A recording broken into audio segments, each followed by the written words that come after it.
इस तरीके से जब हम रहते हैं इस दुनिया में, हमारा डेरे सरी का घर गिराया जाएगा। बाइबल सिखाती है कि एक नया आकाश और एक नई पृथ्वी होगी और हमारा डेरा सरी का जो घर गिराया जाएगा।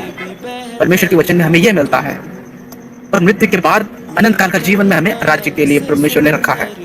वैसे ही मृत्यु है और मृत्यु के बाद जीवन है। हमारी आत्मा का कोई नष्ट नहीं है। शरीर यहाँ मिट्टी में मिल जाएगा पर हमारी आत्मा यहाँ है और यहाँ से चली जाएगी। और रहना कहाँ है? उसे पृथ्वी में रह सकती है तो परमेश्वर की उस दुनिया में जिसके लिए उसने वहां हमें तैयार बुलाया है, उस वहां रहने के लिए हमारे लिए जगह तैयार की है उसने।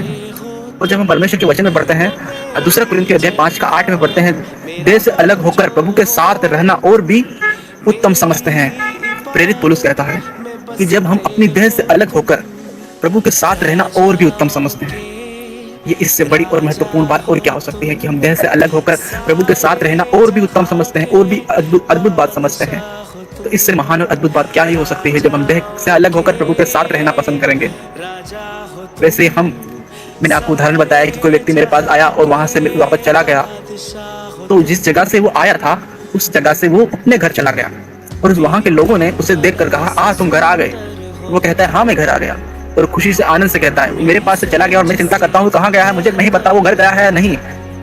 पर जब वो अपने घर जाता है उसके घर के लोग उसे देखकर कहते हैं, तुम घर आ गए, और वो कहता है, हाँ मैं अपने घर आ गया हूँ। यही बात है कि जब मेरे पास खड़ा होता है वो अपने घर की कल्पनाएं नहीं करता है, घर की चिंताएं नहीं करता है, तो वो अपने घर नहीं जा सकता। अपने घर के उसने रास्ता देखा हो, अपने घर का उसने कैसा है मेरा घर उसने जाना हो, तो ही वो अपने घर जा सकता है। नहीं, बिना घर के कोई अपने घर नहीं जा सकता। और रास्ते पर रोड पर सोता है या फिर उसका अंत बहुत ही खराब होता है। वैसे ही इंसान अगर परमेश्वर के राज्य को खोज नहीं कर सकता, परमेश्वर के राज्य का सही ठिकाना नहीं है, तो वो उस स्वर्ग में नहीं पहुंच सकता। उसका ठिकाना यही है कि वो फुटपाथ पर यानी कि जो रोड साइड पर सोए और उसके बाद ठंड में रात में कांपे या फिर मच्छर उसको काटे या फिर वो बीमारी से ग्रसित होकर पीड़ित हो जाए और वो अपने शरीर में अनेक प्रकार की बीमारियों को लाए। वैसे ही हमारा भी जीवन है स्वर्ग के बिना। जब हमने अपने घर का ठिकाना नहीं और हम दुनियावी चीजों में खोए हुए हैं, शैतान के जाल में फंसे हुए हैं, और हमारा हाल यही होगा। हम जख्मी हो जाएंगे, हम लाचार हो जाएंगे, हम रोगी हो जाएंगे, हमारी हालत एकदम बदतर हो जाएगी स्वर्गीय घर के बिना। यहाँ जैसे कि हमारे सामने उदाहरण है कि यहाँ का हमारा घर हमारे लिए जरूरी है, परिवार जरूरी है, वैसे ही हमारे लिए स्वर्ग और अनंत काल का जीवन जरूरी है। इंसान मृत्यु के बाद कहाँ जाएगा उसे ठिकाना होना जरूरी है।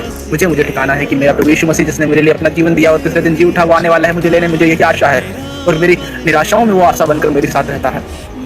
तो परमेश्वर जिसने स्वर्ग और पृथ्वी को बनाया, वो परमेश्वर आपसे प्यार करता है। परमेश्वर के नाम की स्तुति हो कि प्रभु आपको आशीष दे। इन बातों के द्वारा आप जाने अपने जीवन को परख कर देखें कि मेरा क्या हाल होगा। परमेश्वर के नाम की स्तुति। जय मसीह।